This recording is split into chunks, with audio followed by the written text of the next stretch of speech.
I can just tell you about my experience, how it can work differently, and why you don't need to do it if you want to be a happy developer, happy product developer, happy worker in any kind of parts of this thing called product development.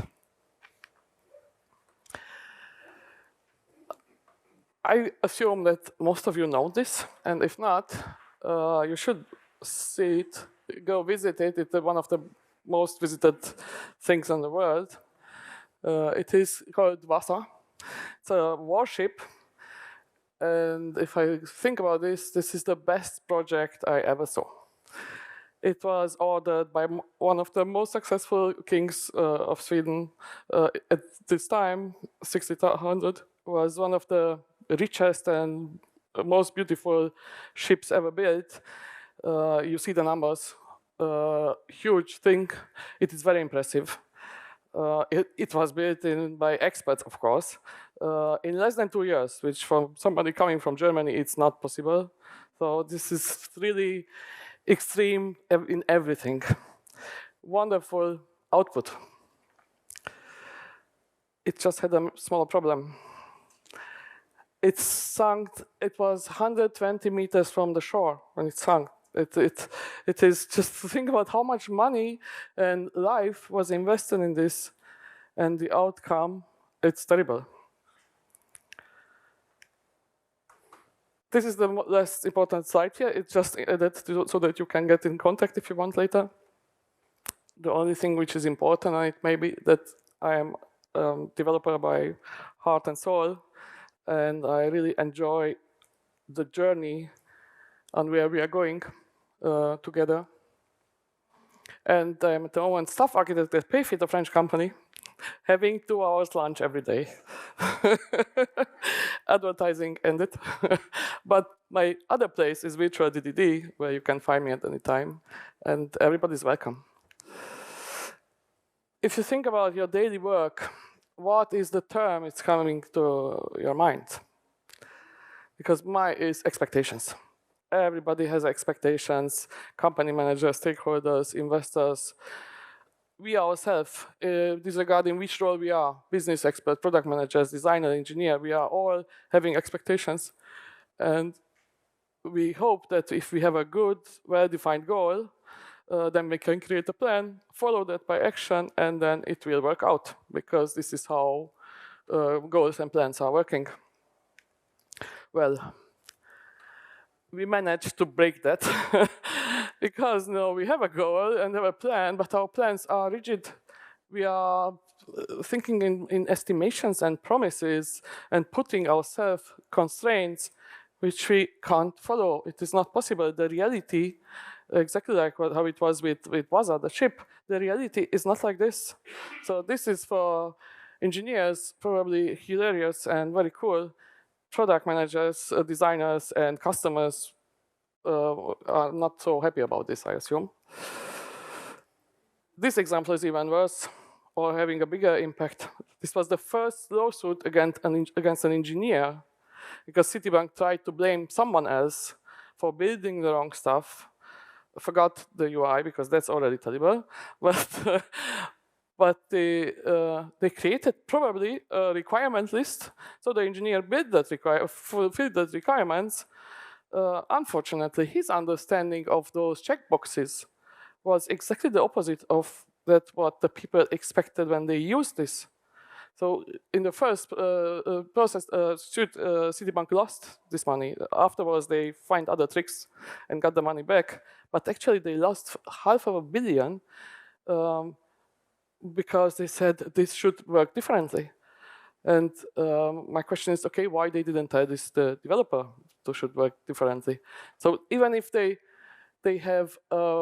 think they have a very solid process to avoid this, having 3 experienced employees, bank employees, to confirm a transfer, all 3 had a totally different understanding and expectation of the software. And this is where we are today. We split the world in 2 parts, the ones who are building this software and everybody else who is forced to use our software. So our responsibility is getting bigger and bigger because we can do really real damages. How exactly do we build product today? What Maxim said and what I'm seeing, we don't. We are not building products. We are talking, I'm hearing everywhere, we are talking about projects. We start a project, so in our head, after the deadline or after the release, the project is done. But no digital work is done like this. It's not happening. We are still thinking and working in assembly lines. One version before this talk, it was called a micro waterfall, because we manage now to have, if we are good, we have 2-week sprints, we have 50 micro waterfalls in 1 year. Great success. Someone has an idea and then creates all the backlog, and then drops it on the designer tables, create all the mockups.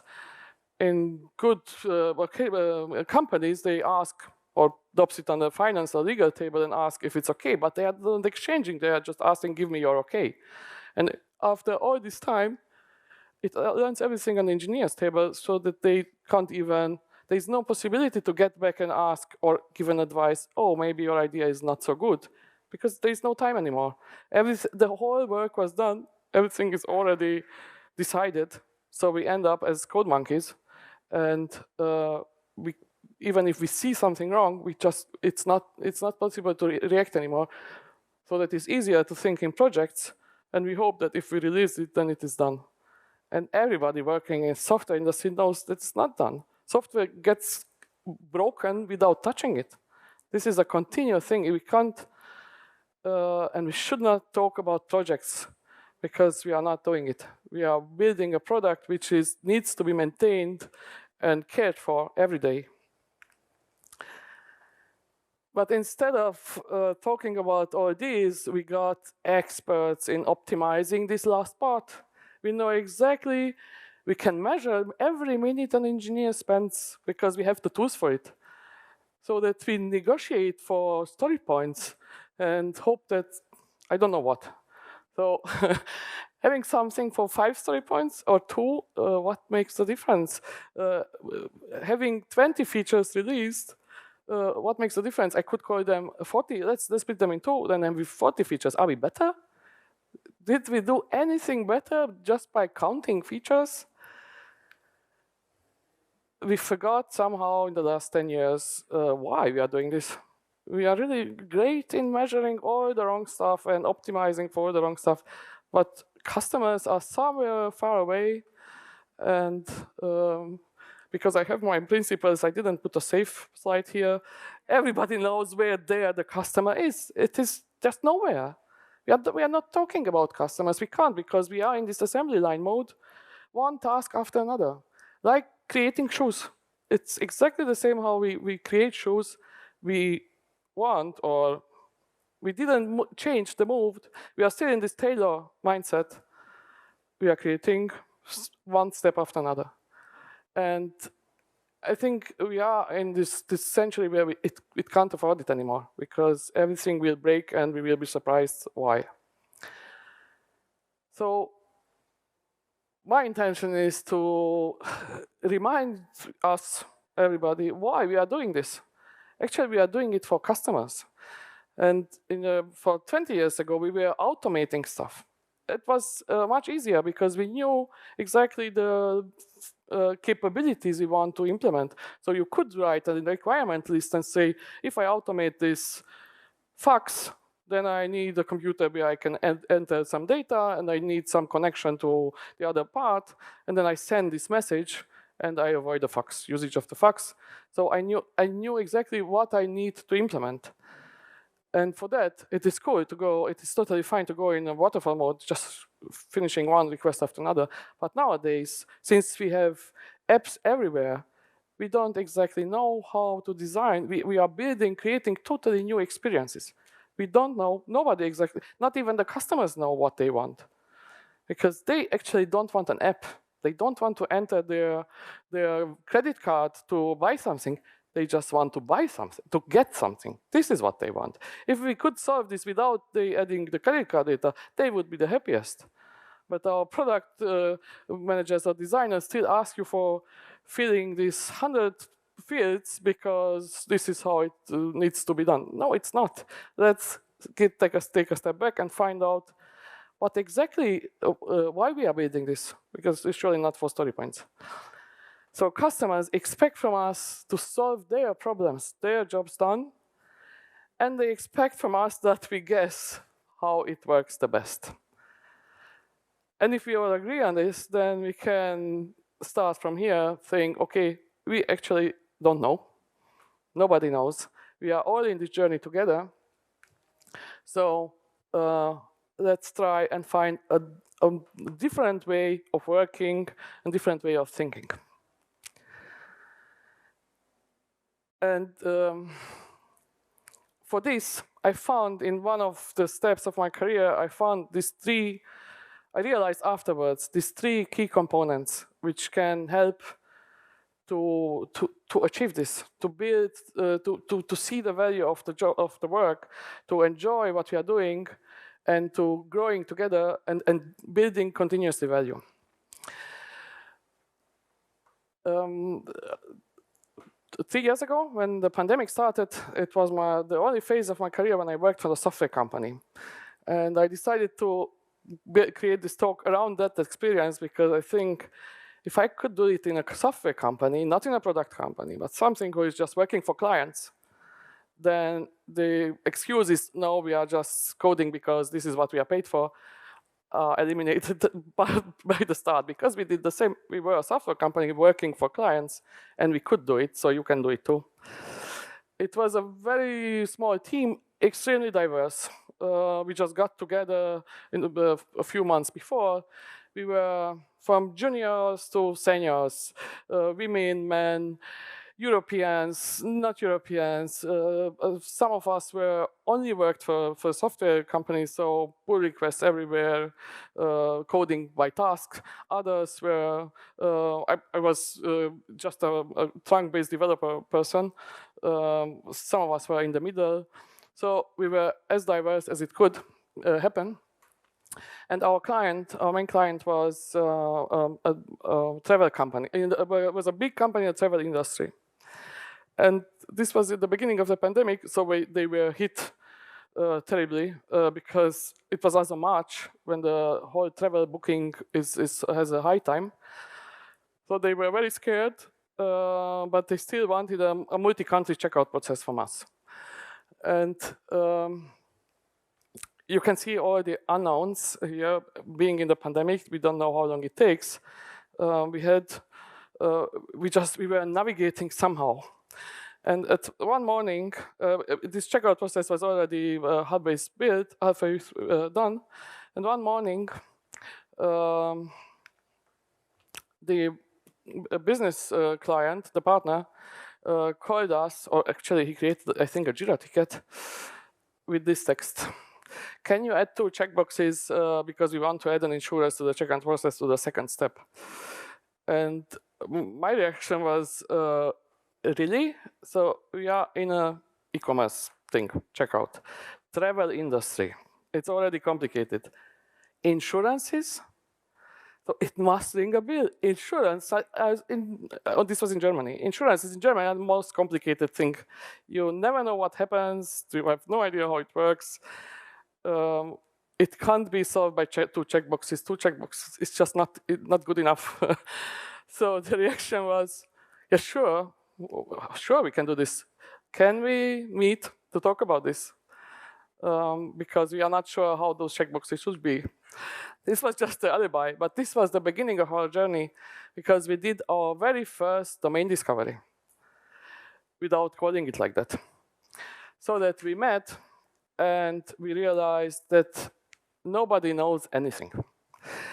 The traveling company, they didn't know with which insurance company they will work. They didn't know how an insurance policy looks like, how often it will be changed, how should be offered, what are edge cases, what are exceptions, what happens, why should be on the second step, doesn't matter which is the second step, why should not be on the third or the first or whatever. So we agreed that we have no idea. the only thing what we know that we have an urgency because we don't know how this pandemic will continue. What does it mean? So whatever we build, it will be better as what we have today. And by starting with this meeting, a complete change of mindset happened. We agreed that we draft everything. Because he couldn't explain why on the second step, we said, okay, you don't need to tell us. Ignore the mockups. We don't need any mockups. We will do that. It will be a draft, and it doesn't matter. You don't need to say how the insurance looks like. We just create a JSON file and put there some IDs, and then we will see. You can find out more about the insurance. In the meantime, we find out how this architecture could work or could not. And what is our good enough design, good enough architecture, good enough feature, first user story, and how can we learn to get fast out anything what we do, become fast with it. So it stopped. We didn't invested weeks or months in this backlog. We didn't invested weeks in the designs because those designs would have forced us to follow it exactly. We decided internally in the team that we will ship everything with feature toggles. So half of the team didn't know how feature toggles work. So in the meantime, while the business parts learned about the insurance part, we learned how to develop faster, how to ship with feature flags without having 1,000 ifs per commit, how to work independently, how to get better. So the whole thing was about learning. And our milestones weren't sell 100 insurances, but learn that the position or where we have these options are used. It's a completely different milestone. Everything was about learning. The only part which was from the beginning was taken very seriously is this measurement. So built in, find ways to measure if people are clicking on it, if are stuck, whatever they choose, if they continue, if they have more questions than answers. This was the optimized, we optimized everything for learning. What I didn't know at that time, we did what people call many more, much smaller steps. We were really thinking and working in a walking skeleton regarding the product, and we were very serious about improving our practices. Because if we were a small team, if we would have these expert persons, anyone having a holiday or being sick would have blocked the whole team. So what it matters if I'm expert if nobody can work? So the intention was learning everything, teaching, coaching, so that we get together equally fast. And of course we had specialized people on front end or back end or deployment or whatever, but we learn from each other so that we are not blocking. And this wasn't the end. We also explained our business, the product manager and the business client, okay, you think about authentication at some point. You should understand what it is. Because please don't get to me and add a login button because that's nothing. When, where, who, in which conditions. So that we started explaining on a high level the product part, the product managers and the business expert, what it actually is, so that they can have an opinion, so that they understand what we are doing. If we agree as engineers to learn about cross-sell opportunities and taxis and stuff like this, because we build better products by that, then we should finally agree that we are building a digital product. Digital product means digital literacy. We can't continue like saying, oh, this is your part, this is tech.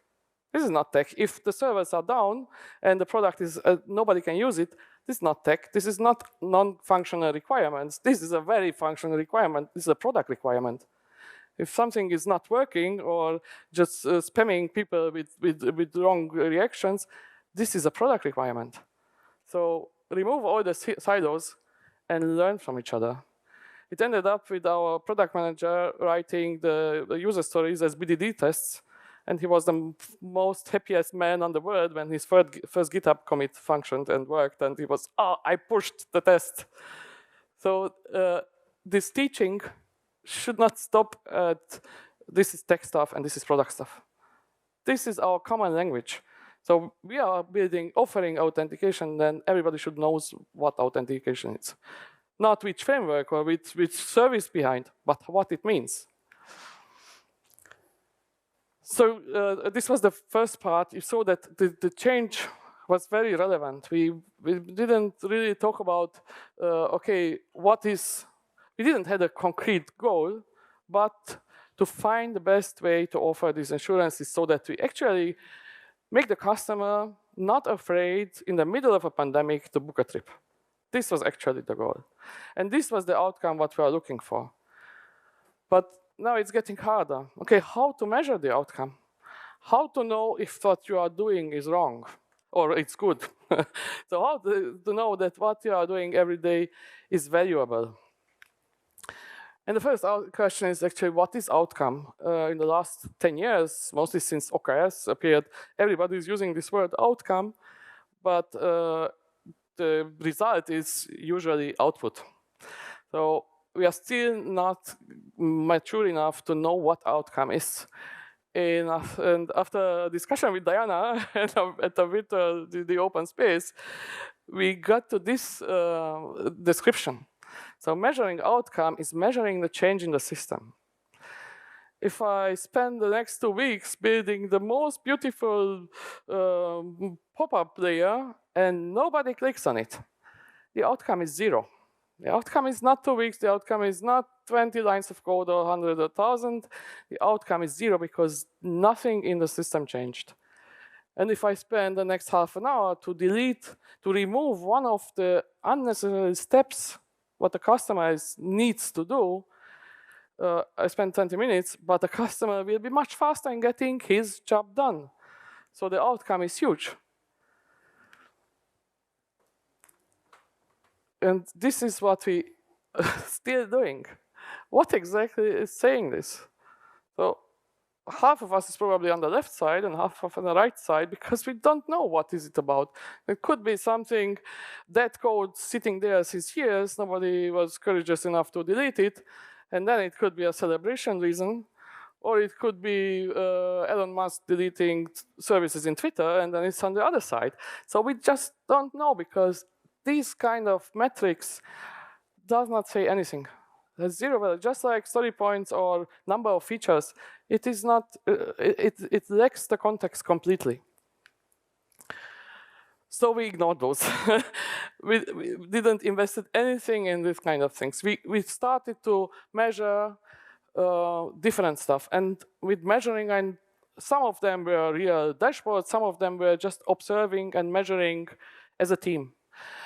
Number of failing tests on each environment, and each environment is very important here, because if something fails on integration, it means that this commit lacks some business logic, something is missing. So it is very easy to say, take it back and add the relevant part. It's a fast thing to solve. If test fails on the next stage or on staging or on production, then you know that you have a configuration issue. You have an abstraction layer problem. The problem is not so easy to solve.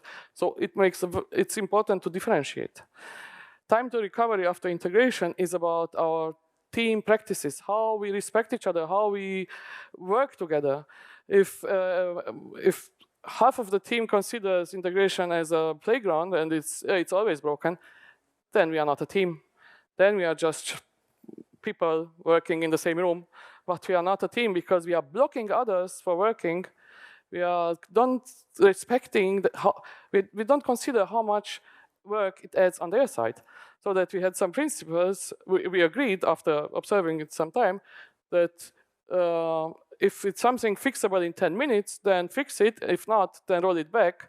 And maybe this can also be a cry for help because I don't know how to fix it. So it is a signal and a proof that we are working as a team and not as single individuals. Number of bugs combined with time to recovery is about feature flags, how good we are in feature flags. is if we release something and if it is a bug in production, but nobody can see it, nobody is impacted, is this still a bug? If we are getting good and disciplined with feature flags, we can just release every 5 minutes, every change in production, and test the new feature, and if we are happy with it, we let it like that, and if not, we disable it. We remove completely the pressure on us, and instead of reacting to a pressure and an incident, we are just acting and putting it back and say, okay, we need to fix it, it's not good enough. So this time of learning is given with it. And time to deliver, differentiated from time to release, it's about our quality gates. So pipelines given by tools, nice. They can be extremely fast, super, but if they don't protect us from delivering bullshit, then we have a problem. So time to deliver is also means executing all the tests, knowing that we can rely on our tests because they will find everything which can have a big impact. And if they not, then we have this one last step where we can disable and enable the feature flag. And this differentiation of not time to release is also about the respect against respect for the others. We don't want to force our client to release this feature to the customers if they don't want to, because the customers have a different experience. They don't want every second hour have a flicker in their application saying, "Oh, new release, do you want to see it?" They don't, this is disturbing. This does not make the customer happy. So separate delivering from releasing was a very important step for everybody.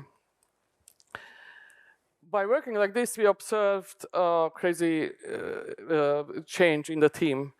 We were continuously better because we could value everything. We valued each other, and we could talk objectively about our work. It wasn't any subjective finger pointing or blaming. It was our work, we are a team, as either it works together or fail together. The product part and the client stopped asking for story points. That was my biggest win ever, because I hate those. So they are, because the templates, they still expected these numbers. We were just, okay, we invested approximately 5 minutes per sprint. Okay, let's put some numbers there, but nobody cared for it because they understood, they saw that we are reliable. So the story points lost any meaning because we were delivering reliable work. And we weren't, even if we would have bugs or something, they couldn't see because they were just managed. So the rituals changed completely. In the morning, we had a hello and who is doing what and who needs help. And in the evening, we met in the evening too to tell how cool the day was, or how frustrating it was to rent or something without having a deadline for this. We just had an open, this was already in home office time, we had an open team space and we were just there. So, okay, do you have something to rent or do you have something to be proud of? It was great. So the rituals were meaningful and helpful. And additionally, without asking the product or the client, we added business metrics to every new feature, including the checkboxes, to see if the customer is really benefiting from them. If you have add an option, we had at some point an option for private or business trips, and we were not agreeing with this on the business with the client, but they insisted. So we added these business metrics to show him 1 week later, look, nobody clicks on it. So you add an additional request to this customer to click additionally. For what? Nobody clicks on it. Let's remove it. And by adding this metric, we had data. It wasn't an opinion anymore. It wasn't the developers say or the designers say. It was data. So it was very easy to agree. And this is what we ignored. Lines of code, story points, these are given by the tech. You get this with if you want or not. So this is easy to get, but why to waste time to even look at it? So it does not help. Vanity metrics, number of lines added or deleted, does not help. Team velocity, I still don't know what it is. And code coverage became a binary thing. Either you have 0 tests, that's not acceptable, and everything above is fine because we have this, we are doing ourselves an unfavor if we don't test our code, because then we put ourselves in this pressure what we don't want to. So I don't know how many of you saw this, but I saw several cases of 100% code coverage testing nothing. You can test wonderful properties, set a tree, and then test that the property has the value tree. And the code has a code coverage, and it tests nothing. So why? This is the wrong metric. This is just the wrong metric. And after thinking about all this was 3 years ago, I learned to appreciate metrics. Before, I was hating metrics because they were the stupid vanity metrics. But in the meantime, I learned to appreciate metrics because metrics can show if you want to fake something. They can show if you have a pet feature. I want to use serverless because this is cool. The customer just really doesn't care about if it's serverless or not. So don't put metrics about how many lambdas you created last week, because this is just not helpful. And metrics show this very transparently and very honestly. You can't bullshit them. They can, and it's really important that they confirm the direction. So this whole skeleton idea and drafting would not work if we are not able to confirm that the features we are building or the product, how we're shaping it, is better and getting better and better. And it also validates if the teamwork improves. Because it's not enough that the product improves. If we are not able, if we need a month to deliver something, because we are not working on our own practices and our own internal ways of working, then it does not matter. I can have the most beautiful thing in my desktop if I can't put it in production.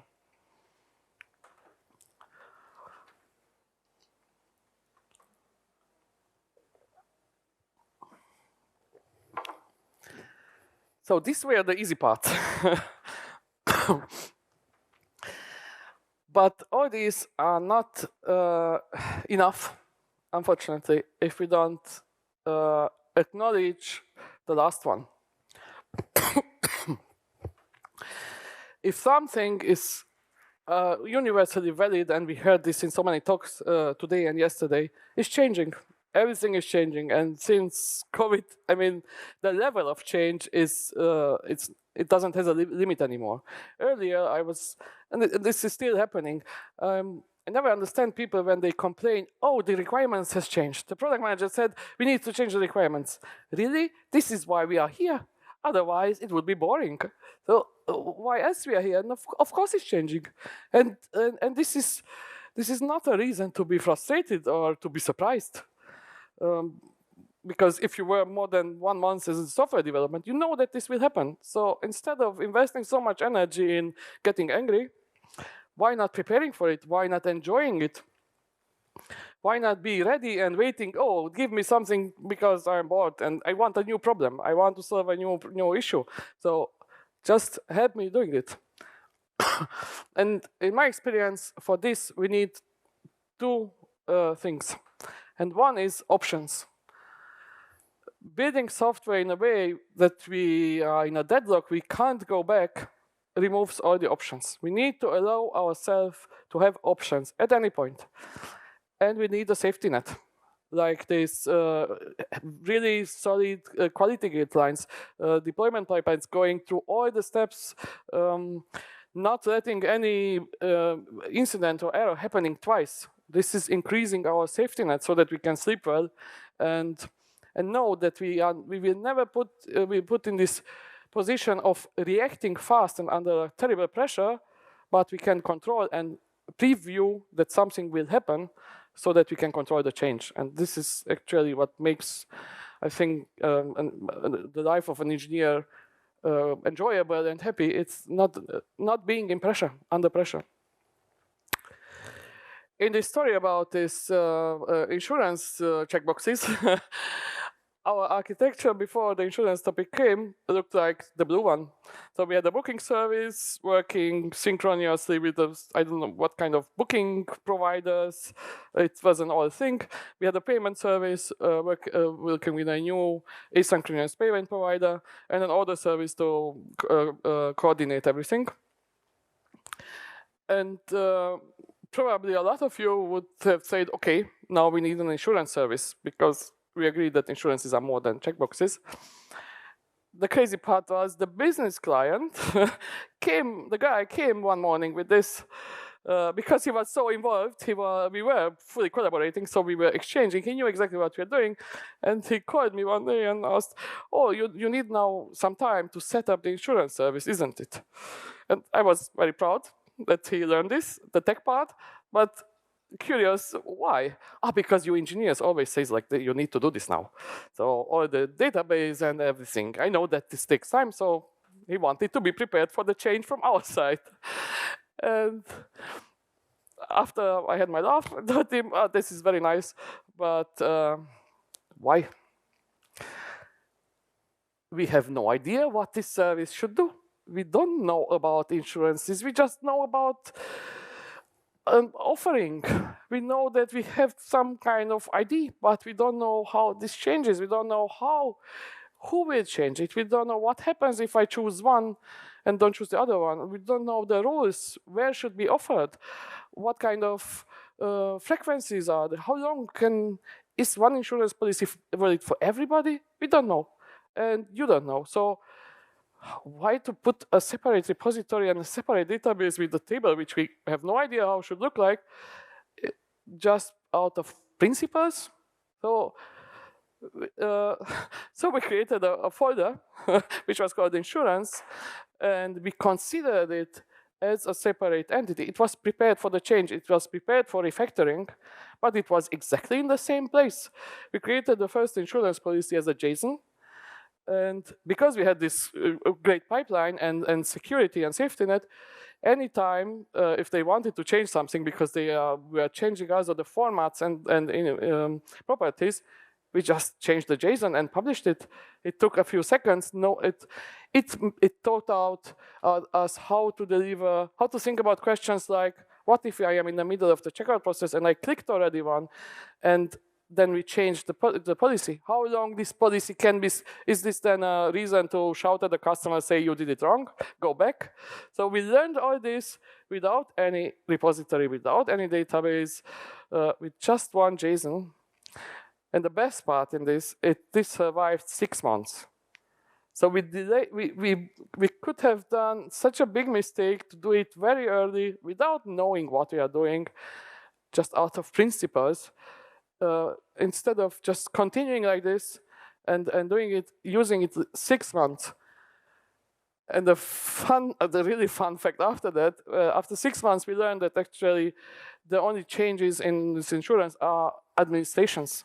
So we created an API. We didn't create in a back office or something, just an API, a Swagger out of it, explain the business client how to change the insurance, and that's it. So no user interface, nothing. Swagger is beautifully, totally okay if your documentation is good enough.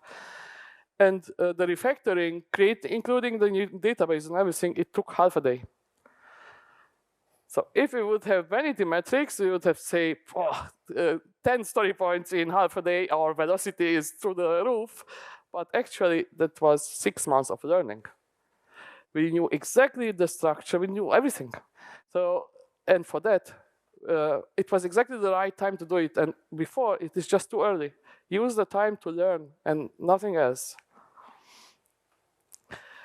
And these were our principles. Yes, we had a goal. You should have a goal. Nobody says, and please stop saying that Agile says no planning. This is just stupid. Agile says act and react. You need to have a goal. I mean, you have a goal in your life for everything. You wake up and stand up in the morning because you have a goal, not because you don't have anything else to do. So have a goal, of course, an idea. But don't implement it today because eventually it won't be necessary. Have an architecture in mind and design your code like this. separate the code, prepare it for refactoring, but don't do the refactoring yet because it's too early. Good enough in design, good enough in APIs, good enough in communication, reversible decisions. That's fine. We are learning what works for the customer, not what works for us, what works for the customer. So good enough it's totally fine. Transparent trade-offs and consequences. Just like this discussion where the business partner asked me if we want time to have a tech story, this is the transparent consequences. We explain it to him and we let him actually decide. We told him we could now go how we are and not invest any time in this separation of creating services and repositories and so on. And at some point, we will need this time. And if it's okay for him, and of course it was okay for him, because this is what he didn't want a new database. He wanted just to be okay and to be aligned. And he didn't want it to anger us or something, but actually he wanted to get faster. So of course he was okay for it. Everything what I told you until now, there's nothing new. We didn't have any magic thing. We weren't wizards. This is why I explained about the team. The team was as diverse as possible. We weren't a team who worked together for a long time. We met a few months before. So, and it was the software company, not a product company. So there is nothing new. It is just the usage of everything what we learn and could use if we want to. And this is actually my main message. If you want to know, I wasn't a manager. I was just an engineer like everybody else. Because we've become so reliable and because we prove that we know what we are doing, they let us do how we wanted. They appreciated the value. The client, it was the constant feedback, the client was asking for more. So what metric do you want more? He was asking when I left the company, he asked me, when is the last day when I leave? Because he wants to do all the meetings.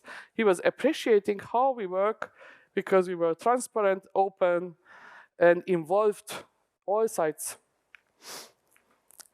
And these were our recipes of success. I didn't know this at that time, but after that I was thinking so much, how could such a totally different situation be transformed, we really become a high-performing team without being the most experts in anything. We work together. We were collaborative. We optimized for not blocking anyone. We optimized for being open and deliver a quality. So even if the functions maybe were too long, but this is not the quality. The quality is that the customer is not disturbed. The quality is that we can read the code. The quality is that we feedback each other and reflect every day and see how, if our teamwork is not working well enough. This is much more important than refactoring 3 lines in 5 lines, because we know about those 3 lines. So then you can do it. If you don't know about it, if everybody is afraid, if we would have, I forgot to say, we transformed everything in trunk-based development into once. That was my other win, because it worked, because we introduced this feature flag thing, so that people being afraid of deploying not finished code stopped being afraid. Because we knew that nothing is finished, because we didn't know where the end is. So this excuse wasn't valid anymore. Everything was not finished. The only person who could have said we are done is the customer, and we are not there yet. So, and having these feature flags, we learned how to hide parts of the code, how to release every check-in. We improved our product and the team practices, because it's not enough to do only one. Either you are working just on your team practices, adding 20,000 tools to your environment, but you are not delivering because you are learning all those tools, or the other way around. It's not enough. We exchanged about options and trade-offs, like I said, and we delivered often and taught the business partner how and what feature toggles mean and how they can enable it when they want. And this was such an enabling constraint, because he felt respected, he felt safe, he could do any enabling or disabling of features when he wanted. And so we didn't block him or force him to anything, and the other way around. These principles, actually they are API principles, but in my opinion, they are not. If you read them, you realize this is not about APIs. This is about applications. This is about how we talk with each other. If today I'm speaking very slow and in German, and tomorrow I'm speaking English and very fast, it's not consistent. Nobody will understand me. Everybody will be surprised and frustrated. So consistency in communication, in working. Forgiving and robust is the same. Telling the customer you did something wrong is the worst thing you can do, because no, you did something wrong. Customers are not using our product wrong. We are building the wrong thing. Customers are forced to use this product, so it is our job to make it good for them and not for us. And we are part of a system. We are not an island. We are not. We could do the best thing if we are not impacting the system. We are ignoring the environment. Then it won't work. Yeah, I'm sorry. I will step. 1 minute more. So collaborations was a key. Failing was a chance to learn. We were celebrating if a test, an end-to-end test failed before deploying, because we knew we cut a bug before it got in production. This was the biggest party. So everything failing earlier was great. And metrics can be powerfulized, I told you already. I didn't mention DDD yet, but it is everywhere. Without this DDD, we would just put those two checkboxes because they would become checkboxes and not insurance. That's the slight but terrible difference.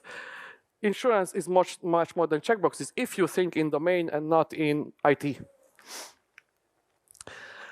And stable teams, this was our other secret. We were allowed to stay together with the same topic so that we learned continuously, we managed cognitive load better, and we were allowed to become autonomous. We became, after these 6 months, we did what we wanted because we proved that we can. So this is how we really enjoyed the product developer's life. It wasn't the software engineer anymore, it was the product developer's life, and all of you can do this. So the last question is, this is how we work in projects. Each of us can put that one blue chair there, but if someone has this terrible position to need to remove the white thing below, then it's dumped. And this is, most of us needed to remove something from there or to change something. And this is why we are not enjoying the developer life. We are just frustrated and don't see the value how it could be. Or it could be like this, with an integrity and a consistency built by several architects, but it's still a joy because instead of going for ego and wanting their new style and new shiny stuff, they went for consistency.